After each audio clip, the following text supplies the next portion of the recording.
pong sinasabi, wala akong karapatang tumaas ng ere. Tama? Kung siya nga, yan ang tinuro niya sa akin. So, inadapt ko. Sabi nga natin, tapon mo yung pangit, kunin mo yung magaganda. Yes! Okay. Wala naman siya sa mundong to, pero isa lang ang kabilin-bilinan niya bago siya nawala. Power, kahit anong mangyari. Ano man ang pagsubok, huwag kang bibitaw sa First Vita Plus. Kasi sa First Vita Plus, hanggat nakatayo ang kumpanya, hanggat ako mo, nakakaranas ng ginhawa sa buhay. Yes! So, siya po, kung sino man ang apply nyo ngayon, ako as an apply, wala kasi sa mundo, pero sa puso, sa isip ko, habang buhay kong tatanawin ng utang na loob na siya ang naging apply ko. Okay po ba yun? So, kaya yung apply nyo, pasalamatan nyo po yan ha. Kahit po mukhang kung na yung apply natin na yan. Pagkatapos po ng training natin, kung nakakalimutan nyo pong pasalamatan yung mga apply nyo, pasalamatan nyo po yan ngayon. Okay po ba? Yes! Bakit sabi ko pasalamatan? Pag hinahampas mo yung apply yung po ba talaga ang sign of language yung pagmamahal, hampasin mo? Love of ano yun? Love language. Love language. Tapos sabay hampas. Elena pa. Tapos pag hindi po kayo nakontento sa salamat, yakapin niyo po. Okay po ba yan? Ayun na. Very good po. Pag hindi pa kontento, sir, lips to lips na po. At willing talagang gawin si sir naman kung makaiwas naman. Grabe, iwas naman, no? So, ayan po ha. Totoo po, sa bawat isa na nandito ngayon, may anghel sa buhay natin. Yes! For all you know, I've been here for 18 years. I have 20 uplines. Sa awa ng Diyos, ubus na silang lahat. At iisa ako ngayon. Yun! Kaya hindi ako, kaya hindi ako tumuloy kasi nag-iisa ako. Laging sinasabi ni Mang Doy, hanggat may isa pang naniniwala sa akin, tatayo ako. Hindi ko yung okay? So, sila ang dahilan bakit kahit anong pagsubok, kahit anong hirap, ipinagpapatuloy ko ang First Vita Plus. Parehas po ba tayo ng Big Y? Yes! Hello, parehas po ba tayo ng Big Y? Yes! Pamilya rin po ba ang dahilan bakit ka nandito sa First Vita Plus? Yes! Walang dahilan bakit tayo sumali. Number one, pangarap natin, ang pangarap ng bawat isa na mabigyan ng magandang buhay ang mga anak natin. Tama po? Mabigyan ng kalusugang maganda ang mga mahal natin sa buhay. Yes! Tanong, natutupad ba sa First Vita Plus? Yes! Walang dahilan na hindi. Meron ditong mabagal, meron mabilis. Depende nga lang sa galaw mo. Baka naman nag-expect ka ng 300,000, baka hindi katulad ko kung makikita niyo ako sa Facebook kung paano ako bumalaw. Okay? Hindi nyo po ako makikita for 8 years na naglolobat sa First Vita Plus. Siguro, hindi lahat katulad ko. Di ba? Hindi lahat power. Alam niyo po ba kung anong sekreto? Tanungin niyo ano? Ano? Sabihin nahihirapan ako, iiyak ako, mapapagod ako, mapupuyat ako, magugutom ako, ikakain ko, itutulog ko, ipapahinga ko. Pag-i-emote ako, natural. Tama po? Lahat yung dadaanan. Hindi lahat matatag lahat ng oras. Tama po? Yes. Pero, sa tuwing nahihirapan na ako, bibitaw na ako sa First Vita Plus, tatanungin ko, saan ako pupunta? Mag-e-empleyado ulit? Mag-a-abroad? Dati po ako dapat mag-OFW, iniwan ko yung mga anak ko. Tama po? Naranasan ko na sa First Vita Plus ang simpleng check-in na 1.5 isang linggo. Tama po? That's part-time, sideline. Saan ka kukuha nun?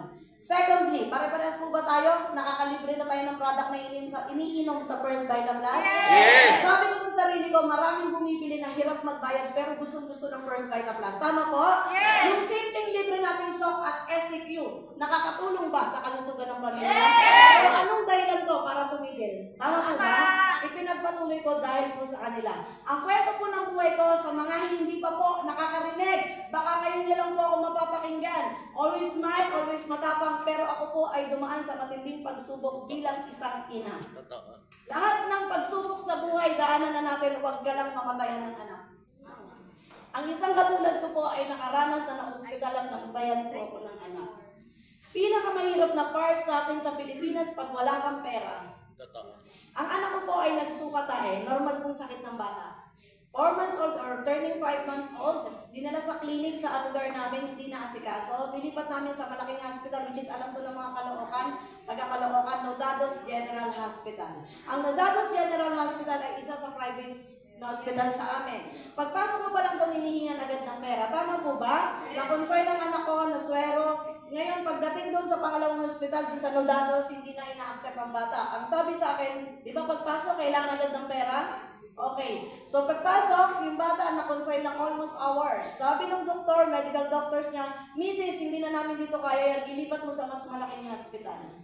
So, ng mga panahon na yun, sa mga taga-Caloocan, hindi tayo pinapasok dati ng taxi. Ang bagong silang, kasi consider na Little Tondo. So, ng mga panahon na yun, year 2000, ayaw pasukin ng taxi. Yung tatay ng anak ko, nagpunta ng SM Fairview para magmakaawa sa taxi driver. Then, nakadala siya ng taxi driver kasi noong mga panahon na yun, walang ambulansya yung hospital. Ang pinakamasakit na part, yung bata naghihingalo, karga-karga ko, kulang na lang yung hininga ko, ibigay ko sa bata. Namnamin niyo po yung ibig ko sabihin kung bakit dedicated akong gawin ng negosyo ito.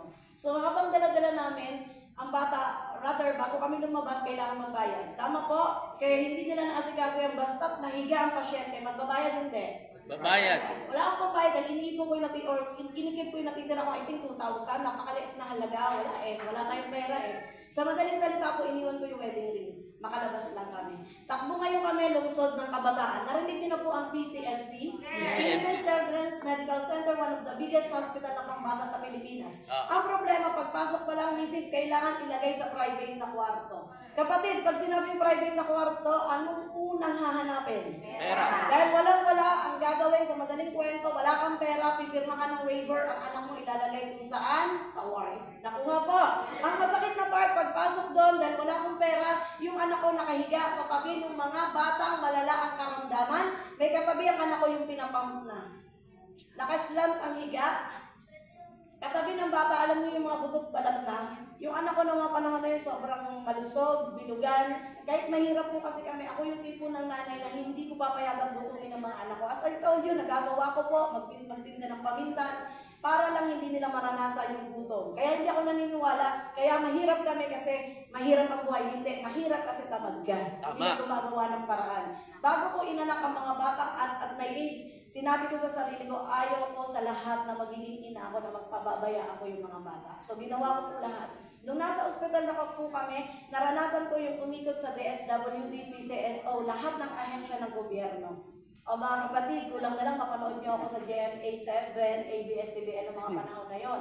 Kasi bakit? Alam niyo po yung usong-uso dati yung Banday Bata 163? Yes. Yung kung lahat po yan, kulang na lang mapanood nyo ako doon.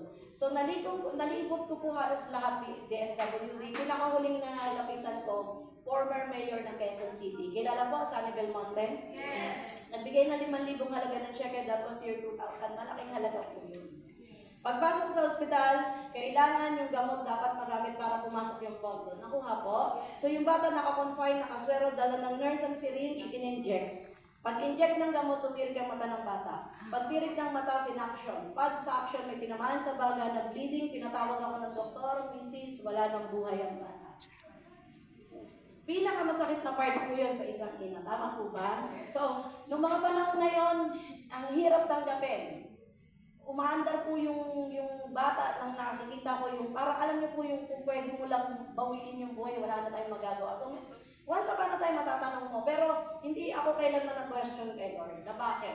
Everything happens for a reason, pero from that, nagkaroon na ako ng trauma sa gamot, doktor at ospital. Normal ko po bang maramdaman? Yes! Problem, yung 4 kong anak, puro may primary complex.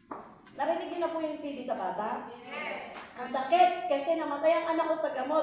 Ang iniinom nila, rifampicin, ceramide, vitamin sa baga, iba pa ang gamot sa ubo, sipon at hika.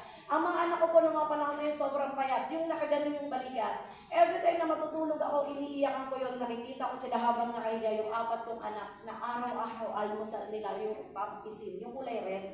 Tapos pag dumi ng bata, kulay red. Nagigets ko po yung ibig sabihin.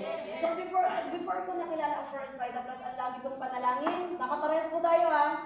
Lord, ipakilala mo sa akin ng alternatibong pamamaraan para makaiwas sa gamot. Nakilala ko ang Vita Plus November 2007. Katulad din ako ng karamihan dito. Na pag ini-invite negative, tama, kalahating taon po akong hindi sumama sa nag-invite sa akin. Ikaw din po ba yan? Yes. Diba? Kaya po, huwag kayo mag-alala, karma lang yan. Okay? Thank you, Upline. So, to cut the long story short, na-invite ako ng kasama ko sa Natasha. Sabi niya, Chris, sali ka sa First Vita Plus, magaling ka, sayang naman. O, di ano iniisip na